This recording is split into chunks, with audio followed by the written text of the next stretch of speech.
जय हिंद फ्रेंड्स, मैं Santosh Kumar IAS mania में आप लोगों का स्वागत है। तो चलिए आज हम लोग क्लास को शुरू करते हैं। और हम लोग मध्यकालीन भारत पढ़ रहे थे और उसमें हम लोग आज शुरू करेंगे गुलाम वंश, यानी गुलाम वंश के बारे में हम लोग आज पढ़ना शुरू करेंगे। ठीक है, तो चलिए आइए शुरू करते हैं। देखिए, इसको हम लोग दिल्ली सल्तनत, क्योंकि गुलाम वंश जो है वो दिल्ली सल्तनत का ही पार्ट है।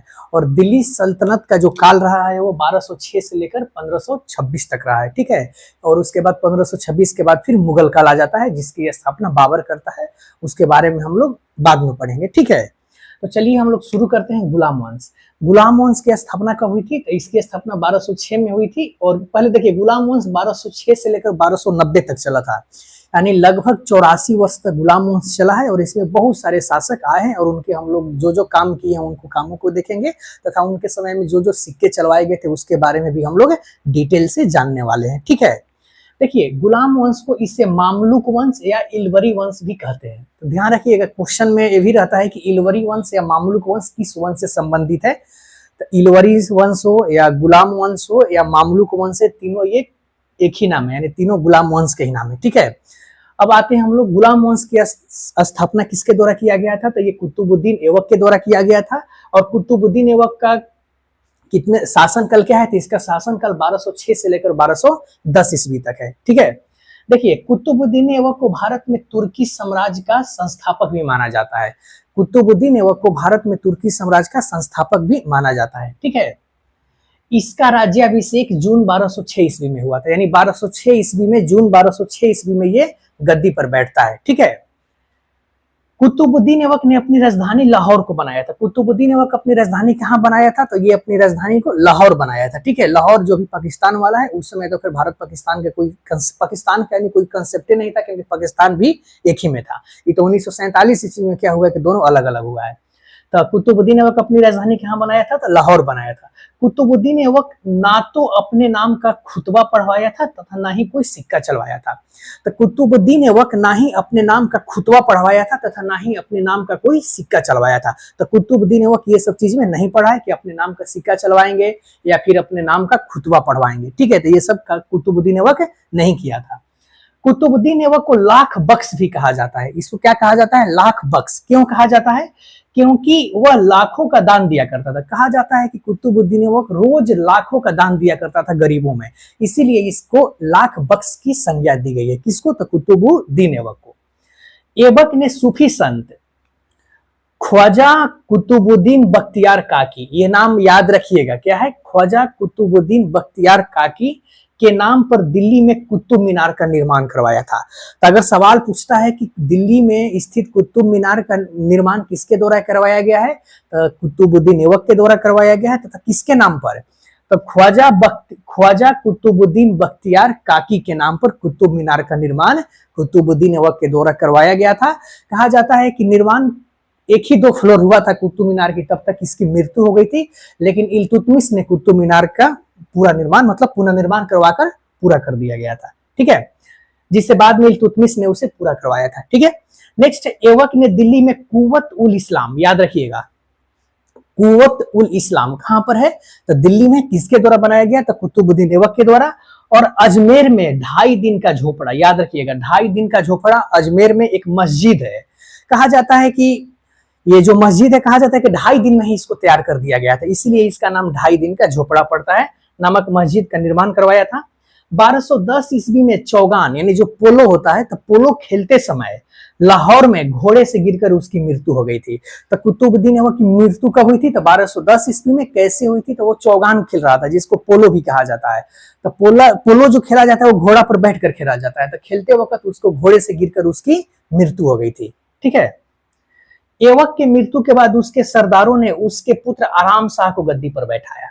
जैसे ही ऐबक की मृत्यु होती है तो फिर उसके पुत्र को कुछ सरदारों के द्वारा गद्दी पर बिठाया गया। और कहा जाता है कि एक तरह से ये योग्य शासक नहीं था, आराम शाह गद्दी पर बैठाया गया। लेकिन इल्तुतमिश ने इसे हटाकर सिंहासन पर अपना अधिकार कर लिया। लेकिन आराम शाह को हटा देता है कौन? तो इल्तुतमिश। और हटाने के बाद क्या करता है?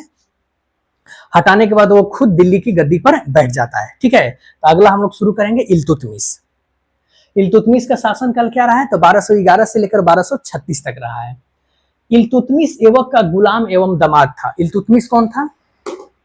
तो इल्तुतमिश जो था वो ऐबक का गुलाम भी था तथा उसका दामाद भी था, ठीक है। इल्तुतमिश शमसी वंश का था एवं इलबरी तुर्क भी था। इल्तुतमिश जो था वो शमसी वंश का मतलब था, उससे संबंधित था, तथा इलवरी तुर्क भी था। तो इलवरी से कनेक्ट यही करिएगा क्या, तो ये गुलाम वंश, ठीक है। इल्तुतमिश दिल्ली का वैधानिक सुल्तान था। ध्यान रखिएगा, ये वैधानिक सुल्तान इसको क्यों कहा गया, क्योंकि इसने सुल्तान की पदवी खलीफा से प्राप्त की थी। इल्तुतमिश 1229 ईस्वी में सुल्तान से खलीफा की पदवी प्राप्त की थी, इसलिए कहा जाता है कि इल्तुतमिश एक तरह से गुलाम वंश का वैधानिक शासक था। लेकिन कुतुबुद्दीन ऐबक ये सब ऐसा कुछ नहीं किया था। कुतुबुद्दीन ऐबक खलीफा से सुल्तान की पदवी नहीं प्राप्त किया था, लेकिन इल्तुतमिश खलीफा से सुल्तान की पदवी प्राप्त किया था, ठीक है। इल्तुतमिश ने दिल्ली की गद्दी के दावेदार एल्दोज एवं कुबाचा को समाप्त किया था। कहा जाता था कि कुबाचा और एल्दोज इल्तुतमिश के लिए काफी संघर्ष, मतलब काफी उसके लिए मतलब रास्ता के कांटे थे, लेकिन कहा जाता है कि इल्तुतमिश इन दोनों कांटों को हटा दिया, यानी ये एल्दोज और कुबाचा को अपने रास्ते से हटा देता है, क्योंकि दिल्ली के लिए दोनों ये दोस्त, एक तरह से दिल्ली पर ये दोनों अधिकार करना चाहते थे, लेकिन इल्तुतमिश अपने सूझबूझ के चलते इन दोनों को युद्ध में हरा देता है, ठीक है। नेक्स्ट, इल्तुतमिश ने दिल्ली को अपना राजधानी बनाया। इससे पहले कुतुबुद्दीन ऐबक राजधानी कहाँ बनाया था, तो कुतुबुद्दीन ऐबक अपना राजधानी लाहौर बनाया था, लेकिन इल्तुतमिश कहाँ राजधानी को ले आता है, तो ये दिल्ली ले आता है, ठीक है। और अपने नाम के सिक्के चलवाए थे। ध्यान रखिएगा, कुतुबुद्दीन ऐबक अपने नाम के कोई सिक्के नहीं चलाया था, लेकिन इल्तुतमिश पहला काम तो ये करता है कि राजधानी को लाहौर से दिल्ली लाता है, और दूसरा अपने नाम के वो सिक्के चलवाता है, ठीक है। इल्तुतमिश ने 40 गुलाम सरदारों की स्थापना की गई थी, जिसको तुर्क के चहलगानी भी कहते हैं, यानी 40 सरदारों का गुट। इसकी स्थापना किसके द्वारा किया गया था, तो इसकी स्थापना इल्तुतमिश के द्वारा किया गया था, ठीक है। इल्तुतमिश ने शुद्ध अरबी सिक्के चलवाए थे। ध्यान रखिएगा, बहुत ही इंपॉर्टेंट है, क्योंकि एग्जाम में बहुत बार ये सवाल पूछा हुआ है। इल्तुतमिश ने शुद्ध अरबी सिक्के चलवाए। चांदी का टंका, याद रखिएगा कौन सा था, तो चांदी का टंका एवं तांबे का जीतल, ये इल्तुतमिश के द्वारा ही चलाया गया था। तो इल्तुतमिश जो 2 महत्वपूर्ण सिक्का चलवाया था, क्या, तो पहला चांदी का टंका और तांबे का जीतल। बहुत बार एग्जाम में पूछा हुआ है, इसको आप लोग ध्यान से याद रखिएगा। नेक्स्ट, इल्तुतमिश ने दिल्ली के कुतुब मीनार का निर्माण पूरा करवाया था, यानी जो कुतुबुद्दीन ऐबक आधा पर छोड़कर मर गया था, उसके बाद जो पूरा करवाया गया था वो इल्तुतमिश के द्वारा ही किया गया था। और कहा जाता है कि फिरोज शाह तुगलक भी इसमें कुछ निर्माण करवाया था, क्योंकि कुछ समय के बाद आकाशीय बिजली गिर गई थी, इससे कुतुब मीनार थोड़ा सा नष्ट हो गया था, लेकिन फिरोज शाह तुगलक अपने शासनकाल में उसका पुनर्निर्माण करवाया था। तो जब हम लोग तुगलक वंश में आएंगे और फिरोज शाह तुगलक को पढ़ेंगे तो इसके बारे में भी हम लोग बातचीत करेंगे, ठीक है। मिन्हाज सिराज इल्तुतमिश के दरबारी लेखक थे, याद रखिएगा। इल्तुतमिश के दरबारी लेखक कौन थे, तो इसके दरबारी लेखक मिन्हाज सिराज थे, ठीक है। अब आ जाते हैं हम लोग राजिया सुल्तान। इससे पहले एक रुकनुद्दीन फिरोज भी पढ़ने का है, लेकिन वहां से एग्जाम में कोई सवाल नहीं पूछता है, क्योंकि रुकनुद्दीन फिरोज नाम का शासक होता है, उसकी माँ शाह तुर्कान जो होती है वही शासन की बागडोर संभालती है, तो उसके बारे में ज्यादा सवाल एग्जाम में नहीं के बराबर पूछता है, तो उसको हम लोग स्किप कर दिए हैं। आगे हम लोग आते हैं राजिया सुल्तान। इसका शासनकाल 1236 से 1240 तक रहा है। कब से कब तक रहा है, तो 1236 से 1240 तक। दिल्ली सल्तनत के इतिहास में राजिया एकमात्र महिला शासिका थी, यानी दिल्ली सल्तनत के इतिहास की एकमात्र महिला शासिका कौन थी, तो राजिया सुल्तान थी, ठीक है। राजिया ने पर्दा त्याग कर पुरुषों की भांति कोट एवं कुला पहनना शुरू किया। कुला का मतलब होता है टोपी, तो पुरुष के भांति कोट और टोपी पहनकर ये दरबार में आने की परंपरा शुरुआत की थी कौन, तो राजिया सुल्तान, ठीक है। इल्तुतमिश की लड़की थी। कहा जाता है कि इल्तुतमिश के टोटल 50 लड़के थे, 50 टोटल, क्योंकि शादी भी बहुत किया होगा। और 50 में से एक बार कहीं ग्वालियर में विद्रोह हो जाता है, तो विद्रोह होने के बाद इल्तुतमिश 50 को पत्र लिखता है कि आओ थोड़ा सा हमको मदद करो, लेकिन 50 में से कोई नहीं जाता है, लेकिन यही राजिया सुल्तान वहां पर अकेले चली जाती है बिना पत्र मतलब राजिया के पास नहीं गया था, क्योंकि इल्तुतमिश सोचा कि लड़की है उसमें क्या पत्र भेजू, कि जब 50 बेटे ही नहीं आएंगे तो बेटी आकर क्या कर लेगी। लेकिन राजिया पहुंचती है ग्वालियर और वहां पर इल्तुतमिश की मदद करती है, तथा मदद के सहारे इल्तुतमिश उस युद्ध को जीत जाता है। उसके बाद आने के बाद ही ये इल्तुतमिश बोल देता है कि मेरे बाद जो शासक बनेगा वो राजिया ही बनेगी, ठीक है। तो राजिया ने एतगीन को बदायूं का इक्तेदार एवं अल्तुनिया को भटिंडा का इक्तेदार नियुक्त किया। राजिया देखिए, राजिया जब बनी थी तो जो 40 सरदार जो इल्तुतमिश बनाया था वो नहीं चाहते थे कि मेरे ऊपर कोई महिला शासन करे, ठीक है। उस समय महिलाओं को लेकर कुछ ज्यादा ही विचारधारा अलग थी, लेकिन आज भी है, लेकिन आज उतना नहीं है, क्योंकि हमारी भारत की पहली महिला जो है राष्ट्रपति हैं, जो पहला देश का फर्स्ट पर्सन जो होता है वो हमारी महिला ही है, जो राष्ट्रपति जी हैं। लेकिन उस समय क्या होता था कि महिलाओं को थोड़ी सी मतलब नीच दृष्टि से देखा जाता था, और इस्लाम में तो और ज्यादा इसका प्रचलन ज्यादा था। तो ये 40 सरदार जो गुलाम थे, जो इल्तुतमिश बनाए थे, वो नहीं चाहते थे कि हमारे ऊपर कोई महिला शासन करे। अब किसी तरह का से इसको बदनाम करना था, तो कहा जाता है कि जो अस्तबल का प्रधान था, जो जिस मतलब घोड़ा का देख रेख करता था, उसका नाम था याकूत खान था, कुछ करके इसी नाम था।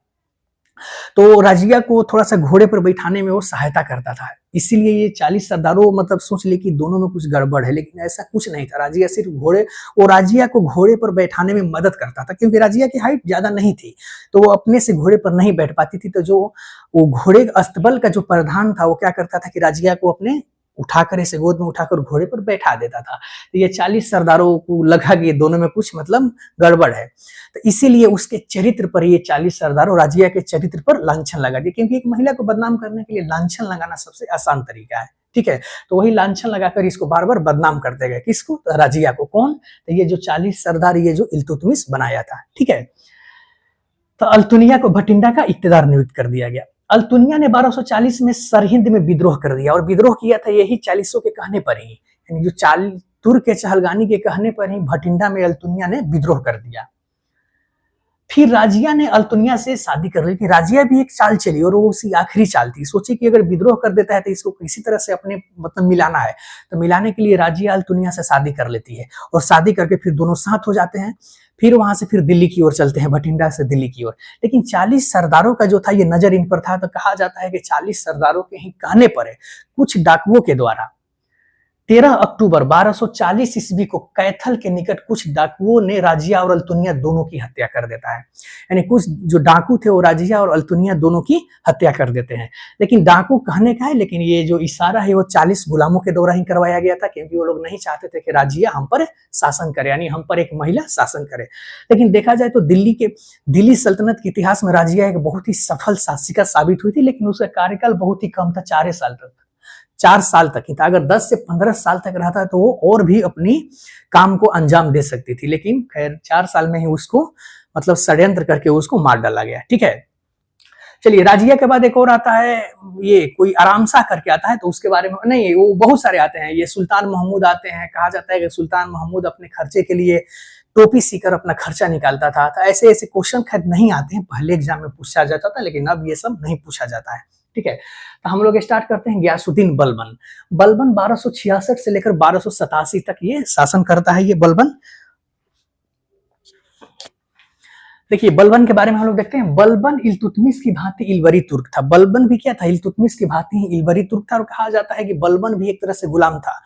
बच्चा में इसको इल्तुतमिश कहा। एक बार एक कहानी इस पर है कि इल्तुतमिश गुलाम के बाजार में पहुंचता है गुलाम खरीदने के लिए, और वहां पर 20 से 25 गुलाम रहते हैं, लगभग 25 गुलाम रहते हैं। तो इल्तुतमिश क्या करता है कि 24 गुलाम को खरीद लेता है, और एक गुलाम को नहीं खरीदता है, क्योंकि वो गुलाम देखने में बहुत ज्यादा बदसूरत था, और वही बदसूरत गुलाम बलबन था। तो बलबन इल्तुतमिश से पूछता है कि साहब हमको भी खरीद लीजिए, हमको आप क्यों नहीं खरीद रहे हैं? तो इल्तुतमिश खैर वो बच्चा समझ के बोलता है कि नहीं, तुम अभी खरीदने लायक नहीं हो, या जो भी मतलब कारण रहा हो, लेकिन कारण यही था कि बहुत ही बदसूरत दिखता था, इसीलिए इल्तुतमिश उसको नहीं खरीदा। लेकिन बलबन गिड़गिड़ाने लगता है, लेकिन गिड़गिड़ाने के बाद इल्तुतमिश बलबन को खरीद लेता है, और फिर बलबन आता है, और बलबन अपने साहस का परिचय देता है, और बाद में 40 जो गुलाम का सरदार बना था उसमें एक बलबन भी था, ठीक है। और धीरे धीरे अपने पोस्ट को गुलाम से सैन्य विभाग में आता है, धीरे धीरे कर करके वो सुल्तान बन जाता है, ठीक है। तो आप देख सकते हैं गुलाम से वो आगे चल के वो सुल्तान बना था। तो बलबन ने राजत्व सिद्धांत और सुल्तान की प्रतिष्ठा की स्थापना की। राजत्व सिद्धांत का प्रतिपादन किया तथा सुल्तान की पद की प्रतिष्ठा की, वो गरिमा को आगे बढ़ाया। तो बलबन ने राजत्व सिद्धांत की विशेषता, यानी बलबन की राजत्व सिद्धांत की क्या क्या विशेषता थी, देखते हैं। पहला, सुल्तान का पद ईश्वर के द्वारा प्रदान किया गया। बलबन का कहना था, जैसे ही बलबन राजा बनता है, बोलता है कि सुल्तान का पद जो है ये राजा का यानी सुल्तान का पद है, ये ईश्वर के समान है, यानी ईश्वर हमको आप लोगों की रक्षा करने के लिए भेजा है, तो आप लोग हमको ईश्वर के जैसा देखिए। कौन बोलता है? तो ये बलबन। दूसरा, सुल्तान का निरंकुश होना आवश्यक है, यानी सुल्तान को निरंकुश होना, यानी जो सुल्तान एक बार कह दे उसको आपको मानना ही पड़ेगा। अगर आप नहीं मानते थे तो बलबन उस समय कत्ल करवा देता था। बहुत ही कठोर शासक था ये, ठीक है।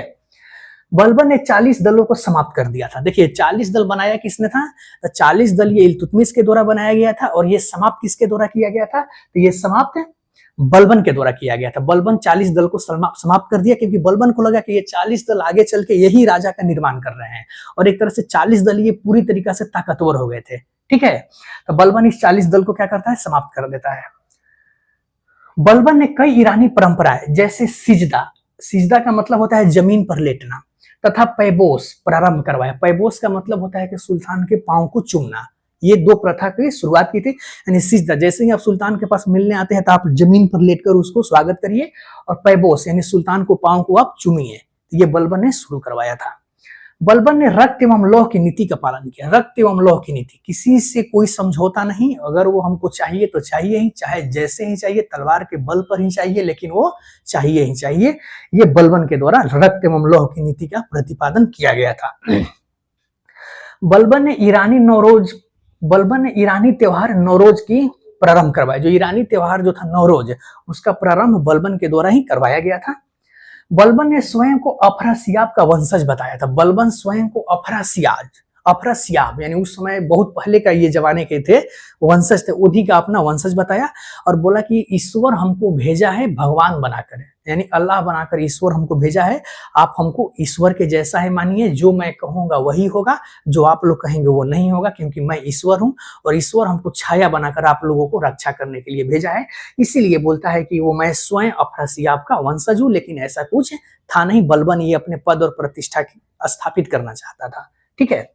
बलबन ने एक सैन्य विभाग की स्थापना की थी। बलबन एक सैन्य विभाग की भी स्थापना की थी, जिसका नाम था दीवान-ए-अर्ज। याद रखिएगा, सवाल बार बार पूछता है कि दीवान-ए-अर्ज क्या था। तो एक तरह से ये सैन्य विभाग था, और किसके द्वारा स्थापित किया गया था, तो ये बलबन के द्वारा स्थापित किया गया था, ठीक है।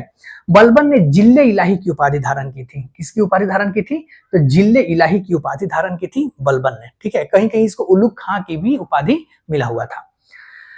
नेक्स्ट है, गुलाम वंश का अंतिम शासक क्यूमर्स था। क्यूमर्स जो बहुत ही मतलब ज्यादा कोई प्रभावी शासक नहीं था, छोटा मतलब बच्चा ही था, और इसकी हत्या जलालुद्दीन खिलजी ने कर दी थी, और जलालुद्दीन खिलजी इसकी हत्या कर कर खिलजी वंश की स्थापना करता है। तो हम लोग आज गुलाम वंश के बारे में देख लिए। जहां से एक सवाल बनेगा वहां से इंपॉर्टेंट चीज को मैंने यहाँ पर मेंशन कर दिया है। आप लोग इसको एक बार देखिए, नहीं समझ में आया तो दोबारा देखिएगा, क्योंकि एग्जाम के दृष्टिकोण से अगर मध्यकालीन भारत से सवाल पूछता है तो उसमें से 1-2 सवाल गुलाम वंश से रहता ही रहता है। तो चलिए अगले क्लास में हम लोग मिलते हैं, अगर अगला क्लास हम लोग का रहेगा खिलजी वंश।